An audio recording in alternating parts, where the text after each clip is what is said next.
hands down one of the greatest toys from the 80s, or at least in my opinion, definitely one of my favorites.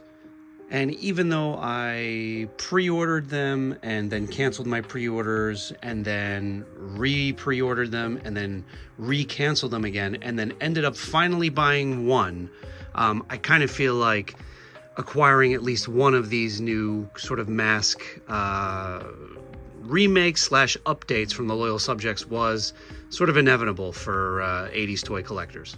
I do still have kind of mixed emotions about what properties I buy for.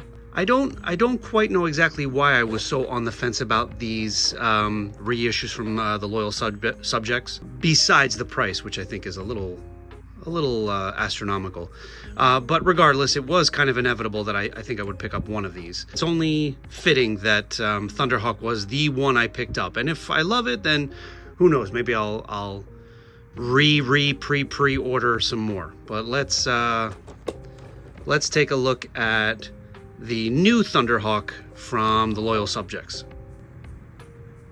And I have a real problem, because I immediately love this. All right, let's talk about this.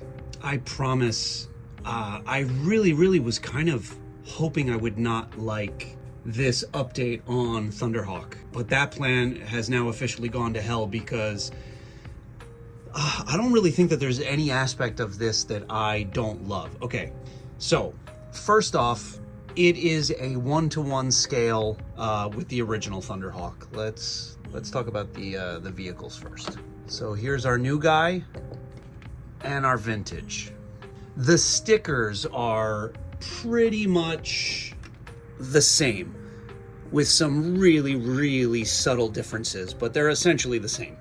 Our action gimmick for sort of like the transformation are the same as well.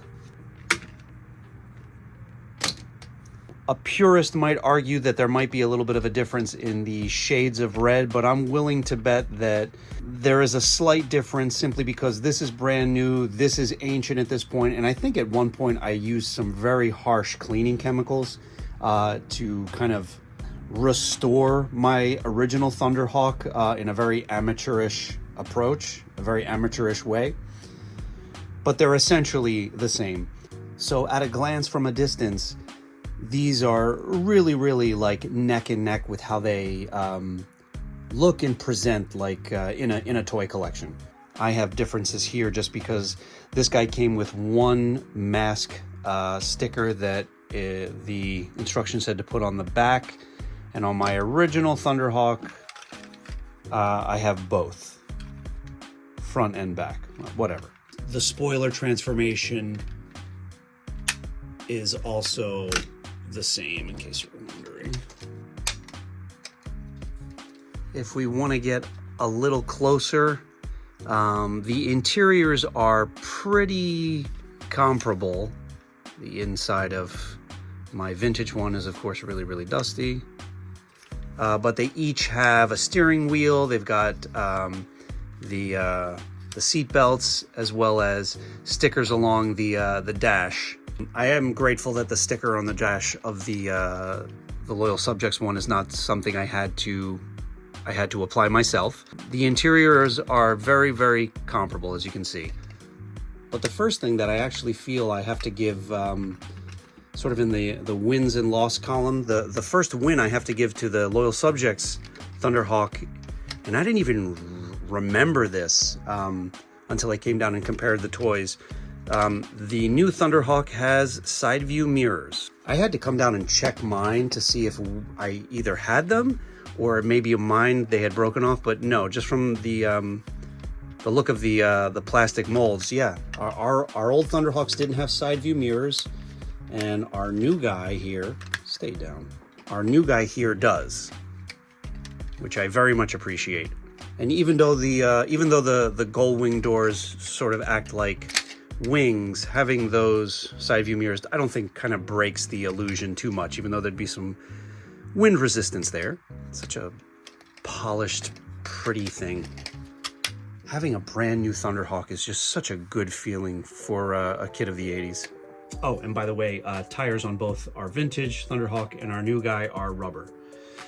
The other really, really nice surprise is that, and I'm sure there are people who have sort of like a more refined, I don't know, sense of these things or sensitivity to like touch and feel. To my hands, the difference between the qualities of plastic on the original and the new, it's a very, very, it's a much more narrow margin than, say, I don't know, a vintage He-Man figure versus a Motu Origins figure. Like the difference between the plastics they used for toys back in the day versus now has always been glaring and very obvious to anybody who has experience with both. I'm not saying there isn't a difference here, but to my hands, this is not that far behind this. They both have a very similar weight as well. Yes, this might be a hair heavier, and yes, the plastic is still probably something I prefer, but this is really not lacking that far behind. All that being said, I gotta say, I am loving what the Loyal Subjects has done. I think this is a better toy than this. Is that bad to say? Anyway, on top of that, it being 2025, our new guy comes with a lot more accessories than we got with the original Thunderhawk. First and foremost, you do get bombs, 2 little bombs that drop from the bottom of the new Thunderhawk exactly the way our original one functioned as well. The new big accessory for the vehicle itself is this thing, which is an actual firing cannon piece that slides onto a rail underneath Thunderhawk right there. It looks a little obnoxious and cumbersome, and I'm never going to display it on there, but it is something you get, and it does fire. Oh, it actually does clear. I just figured that out now for the first time. It's not scraping along the floor. But that little cannon thing fires these little discs that you get 2 or 3 of them in the tray, I think. I got 2, unless I already lost one. I don't know. Next, we're given 2 translucent yellow kind of fire effects that fit into the back like so. Not really a fan of these kind of blast effects that they're including with a lot of toys. I got so many of them from the newer Transformers figures. They just all go in a drawer or in the trash. But anyway, that's something you get. So far, I'm giving this thing an A+. And that's not the end of the improvements, in my opinion, over the vintage one, because now we have to talk about our buddy Matt Trakker here, who is pretty perfect as far as an update on these wonderful little 3-ish inch figures that we got from in the original line. Wonderful in a few ways. The first being that, again, the plastic qualities are pretty close to what I feel when I have the original Matt Trakker in my hand.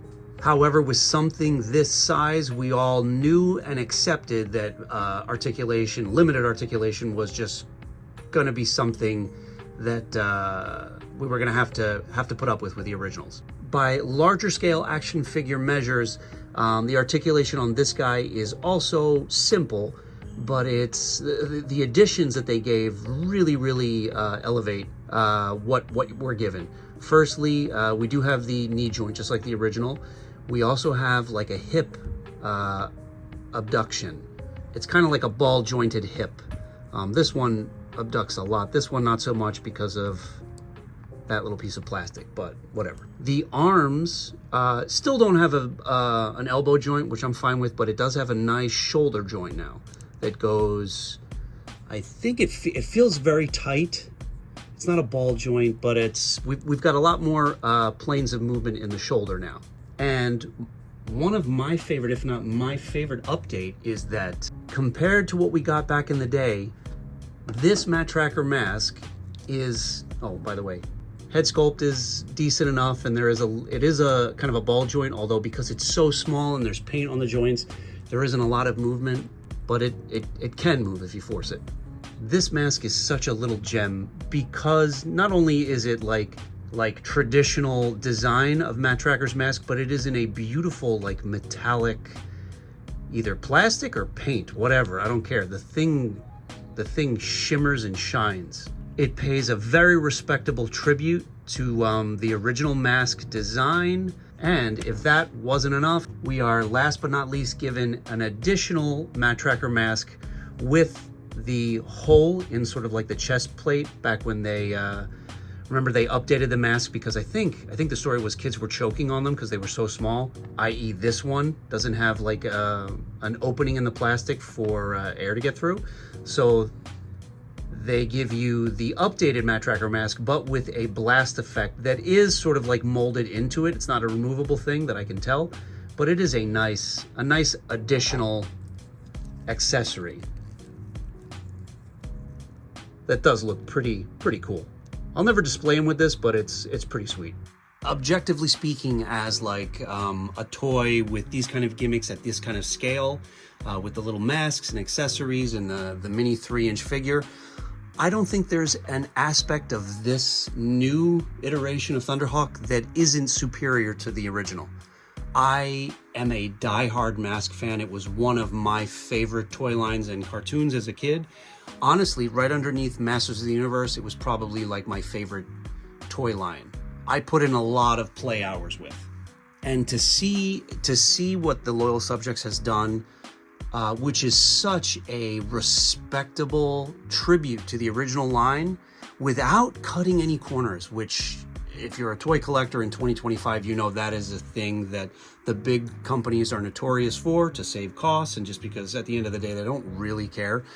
They know they're gonna get our nostalgically driven dollars. This is perfectly done. Like I really don't have any notes. That's the other thing I wanna say is that as I started with, this is a 1-to-1 scale that does everything the original does.